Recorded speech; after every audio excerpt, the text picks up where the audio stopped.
Bonjour, bonsoir, bienvenue au bulletin spécial de la TVCBF, le dernier bulletin, du moins pour un certain temps. En effet, suite aux nouvelles annonces faites par le gouvernement provincial, nous allons cesser notre production jusqu'au 13 avril au moins. Nos émissions déjà produites seront bien entendu diffusées, mais notre saison du printemps sera repoussée. Nos télébingos sont tous annulés. Donc, si vous avez en votre possession des cartes pour l'édition de cette semaine, conservez-les. Elles vous seront remboursées ou échangées pour un futur bingo. Alors, voici les chiffres qui ont été avancés officiellement en date du 24 mars 2020. Au Québec, c'est 1013 cas détectés. Il y a 67 hospitalisations, dont 31 aux soins intensifs. La bonne nouvelle, c'est qu'il y a juste 4 décès depuis le début. Ça reste stable, mais par contre, on voit vraiment qu'il y a une propagation. Et dans le cas de la Mauricie, centre du Québec, on passe à 32 cas. C'est le double de ce qu'on avait hier. Donc, c'est très important de respecter les mesures, ce qui vous est demandé par le gouvernement, le plus possible d'isolement, le moins de contact, la distanciation sociale, se laver les mains. C'est vraiment important de garder ça en tête parce qu'on fait face à un virus qui est très tenace. Donc, on va passer à une première chronique avec notre collègue Claude Morin qui rencontre Stéphanie Allard de la Chambre de commerce pour nous parler d'une initiative entourant les commerces locaux. Madame Allard, comment la Chambre de commerce et d'industrie réagit à la situation actuelle? C'est sûr que c'est pas évident. On est tous dans le même bateau. On sait, il y a un pendant et il y a un après aussi la pandémie. Alors, comment qu'on réagit? Nous, c'est que dès qu'on a été mis au courant de la situation, les entreprises qui devaient fermer, tout ça, on a contacté tous nos membres. Alors, les 1200 membres ont été contactés. Et on les informe aussi par courriel des nouveautés qu'on sait par les médias, dans le fond. Alors, on se tient au courant de tout ce qui est des instances gouvernementaux. Alors, on se tient au courant, on informe nos membres, tout ça, et on devient un point de chute aussi pour qu'est-ce qui est des questions. Les entreprises nous contactent pour dire, j'ai besoin de tel ou tel service, je ne sais pas où me diriger. Alors, nous, on les dirige avec les bons partenaires du milieu. Et puis aussi, on se fait des comités économiques. Ça, c'est nouveau. Alors, on a plusieurs appels conférences, dans le fond, là, pour se tenir au courant, voir qu'est-ce qui arrive, vers quoi qu'on s'en va, c'est quoi l'aide qu'on peut avoir et tout ça. Alors, c'est d'accompagner nos membres. Et puis aussi, on a créé vendredi passé un groupe Facebook qui est une communauté. On invite les gens à devenir membres, dans le fond, de la page, autant les entreprises pour partager les bons coups, les services qu'ils offrent présentement et aussi la communauté de devenir membre de la page pour voir qu'est-ce qui se fait localement parce que pour s'en sortir, l'achat local va être une obligation. Alors, qu'est-ce qui se fait dans notre municipalité? Qu'est-ce qui se fait dans les municipalités autour? Parce que la Chambre de commerce et d'industrie Bois-Franc-Érable couvre 2 territoires, l'Arthabasca et l'Érable, donc 33 belles municipalités. Alors, il faut être au courant de qu'est-ce qui se fait à l'intérieur de nos municipalités. Comment est-ce que vous avez une bonne réaction face à cette initiative? Oui, une très bonne réaction. En peu de temps, 2 jours et quelques heures, on a déjà 3800 membres. Dans le fond, sur la page est très active. Les gens partagent les bons coups, des belles découvertes. Même moi qui patauge dans l'entrepreneuriat depuis quelques années, j'ai même des belles découvertes d'entreprises que je ne savais pas que ça existait. Alors, des beaux coups de cœur. Comme on dit, c'est 33 municipalités. Il faut couvrir toutes les régions, toutes ces municipalités-là qu'on couvre. C'est merveilleux de voir ce qui se passe. Puis est-ce qu'on peut vous contacter pour des informations, pour savoir un peu quoi faire? Oui, tout à fait. Vous pouvez nous contacter, soit par téléphone, le 819-758-6371. Moi, je suis en fonction. Je suis toute seule présentement au bureau pour les semaines à venir, mais je suis en fonction tous les jours de 8h30 jusqu'à midi et de 1h jusqu'à 16h30. Et sinon, par courriel, qui est le sallard@commercial-ccibfe.com. Merci beaucoup. Merci à vous. Merci Claude et Stéphanie. Pour vous parler des municipalités locales et des services offerts et mesures imposées, on va faire ça en rafale. La plupart, sinon toutes les municipalités, les bureaux et édifices publics sont fermés, bien entendu. Vous pouvez tout de même rejoindre les administrations par téléphone, par courriel. Pour ce qui est des services de livraison, à Daveluiville, Family Prix, Hébert, Ferlat et Associés offrent un service de livraison de médicaments. Vous pouvez les appeler. On m'a confirmé qu'à Notre-Dame-de-Ham aussi, la coop offre un service de livraison pour les 70 ans et plus et les gens qui sont en confinement.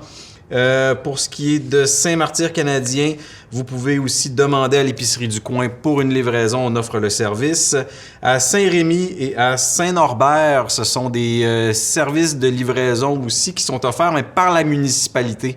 Donc, vous appelez directement à la municipalité et on va coordonner le tout. Maintenant, on va passer avec Martin qui s'entretient avec Patrice Marcoux, conseiller financier, pour nous donner un petit portrait de la situation actuelle. Merci Alexandre. On est avec Patrice Marcoux, qui est père de famille, bien entendu. Il est chez lui aujourd'hui, mais rassurez-vous, on ne traitera pas du changement de couche aujourd'hui. On va plutôt parler de gestion financière. Patrice Marcoux, c'est un spécialiste, et puis on va lui poser quelques questions parce qu'on s'entend, c'est quelque chose qui se passe assez rapidement. Beaucoup de gens se posent des questions sur leurs finances. Bonjour Patrice. Bonjour tout le monde. Bonjour Martin, ça va? Oui, la première question... Moi, j'ai des actifs. Qu'est-ce qui se passe? Ça va vite. C'est des changements, je pense que les gens s'attendaient pas. J'aimerais ça qu'on entreprenne un peu le basic là, de ce mouvement-là. Oui, dans le fond, la bourse, présentement, les marchés boursiers à travers le monde sont en train de trébucher. C'est pas du jamais vu, par contre. On l'a déjà vu dans le passé lors de différentes crises. La crise la plus près de nous, c'est celle de 2008. On va l'appeler la crise financière. Donc, si je me réfère là, à la crise financière, là, oubliez pas que c'est celle de 2008. Donc, ça faisait 10 ans qu'on n'avait pas vécu là, une bonne crise comme celle-là. Et vraiment, là, les gens, des fois, on devient confortable avec la bourse, ça va bien, hein, quand ça va bien, puis que nos relevés de placement sont positifs, personne n'en parle.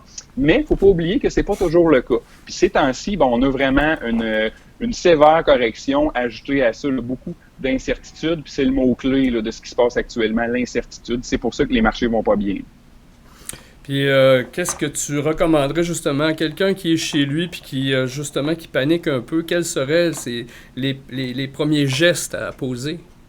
Écoutez, si vous avez une chose à retenir de la situation présente pour vos finances à vous, qui sont reliés au marché. Donc, si vous avez des actions dans votre portefeuille, des fonds d'actions ou des fonds négociés en bourse aussi qui contiennent des actions, bien, pour tous ces portefeuilles-là, pour tous ces placements-là, il faut vraiment être prudent, il faut être patient, il faut être résilient.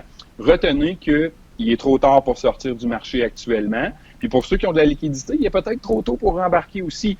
C'est vraiment mes opinions personnelles. Là. Ça ne reflète pas le celle nécessairement là, de la société pour laquelle je travaille. C'est important de le dire. Mais moi, je vous dirais d'être prudent. Pourquoi la prudence? C'est que je parlais d'incertitude tantôt. Les marchés boursiers détestent l'incertitude. Pour te donner une analogie, Martin, là, qu'est-ce que c'est l'incertitude pour la bourse? Je te pose une question. Il y a 2 passagers dans un avion. Un avec un parachute, l'autre qui n'a pas de parachute. L'avion est en plein vol, puis les 2 individus se balancent en dehors de l'avion en plein vol. À ton avis, pour lequel des 2 le saut est le plus risqué? Celui qui a le parachute ou l'autre? Tu penses que c'est lequel? Ben, celui qui a le parachute. Celui qui a le parachute a le saut le plus risqué au point de vue de la finance. Celui qui n'a pas de parachute, il n'y a aucune incertitude. Lui, il est mort. Ça, c'est clair. Donc, la finance, elle regarde l'autre parachutiste qui se dit, mais ça pourrait bien aller, mais ça pourrait mal aller. Le parachute pourrait s'en mêler, il ne pourrait pas ouvrir. Présentement, là, les marchés ne savent pas sur quel pied danser par rapport au COVID-19. Puis c'est ce qui crée toute la volatilité qu'on voit sur le marché. Tant que ces incertitudes-là ne se seront pas estompées, on va avoir droit là, vraiment on va se faire brasser la cage encore là, pour un petit bout. Fait qu'il faut être patient, il faut être prudent. Les cas de dépistage du virus vont s'accélérer. Ça n'ira pas en s'améliorant là, dans les 3-4 prochaines semaines. Donc, faut s'accrocher. Là. C'est pas fini. Là. Qu'est-ce qu'on a vu là, actuellement dans les derniers jours, dernières semaines? C'est pas terminé encore. Écoute, Patrice, je te remercie beaucoup pour ton temps. C'est très généreux de ta part. Puis j'espère qu'il n'y aura pas trop de fluctuations là, dans les marchés boursiers dans les temps à venir. Au plaisir. Bye-bye. Merci, messieurs. Alors, continuons maintenant avec un organisme communautaire, le Restaurant Populaire, qui est bien entendu affecté lui aussi par la crise. Notre collègue Claude Morin est allé rencontrer Mélanie Lambert. Madame Lambert, la la salle à manger du restaurant populaire est présentement fermée, mais vous entendez continuer à offrir des services. Comment ça se fait? Comment qu'on fait? Dans le fond, on sert les repas le lundi, mercredi et vendredi, de 11h à midi et demi. Nos utilisateurs sont invités à sonner à la porte. On leur ouvre la porte un par un. On sert des repas pour 2, 3, même 5 jours quand on en a d'avance. Puis ça coûte $1 aussi, comme c'était dans la salle à manger. On essaie de leur envoyer du frais, des légumes, un petit peu de salade, des desserts, de la soupe. Puis dans le but d'éviter le voyagement inutile, bien, c'est pour ça qu'on fait des boîtes là, de plus de jours. Puis comment ça fonctionne à l'interne, là? On met aucun bénévole en contact avec les dîneurs. C'est vraiment très, très contrôlé. On a des gants, on désinfecte la petite tablette. On invite les gens à apporter leur sac, non le plat. Les plats, on les achète maintenant, comparativement à avant. On achète des plats, on essaie d'utiliser des plats de yogourt, mais on demande aux gens de ne pas les ramener tout de suite, de les garder chez eux, puis qu'on va en racheter si on en manque. Puis comment on fait pour vous contacter? Bien, on peut appeler ici au 819-758-4615 entre 9h et 11h. On est là. L'après-midi, c'est un petit peu plus dur, là, mais entre 9h et 11h, on est souvent là. Puis qui est éligible? Qui peut venir ici? Bien, toutes les familles à faible revenu, ceux qui ont perdu leur emploi là, ou qui sont en attente de chômage, en attente de réponse. C'est ça. Puis s'il y en a qui peuvent vraiment pas nous payer, bien, on leur avance, puis on fait confiance. Vous attendez-vous à un accroissement de la clientèle? Je vous dirais que oui. Oui, parce que la semaine passée, la salle à manger... Habituellement, on accueille 60-70 personnes par jour, du lundi au vendredi. La semaine passée, on a eu environ 30 personnes par jour, mais on donnait pour 5 jours, donc ils venaient pas tous les jours. Fait qu'on a eu... La semaine passée, je vous dirais qu'on a eu près de 300 dîners de distribués. Rappelez-nous les coordonnées si on veut venir ici. C'est la 59 rue Montfaite, la porte 5. Bien important de sonner le petit bouton blanc de la sonnette parce que la porte est barrée. Bien, la place Rita-Saint-Pierre est barrée, tout court. Et on peut nous contacter au 758-4615 du lundi au vendredi de 9h à 11h. Puis les distributions, c'est lundi, mercredi, vendredi. Merci beaucoup, Claude et Mélanie.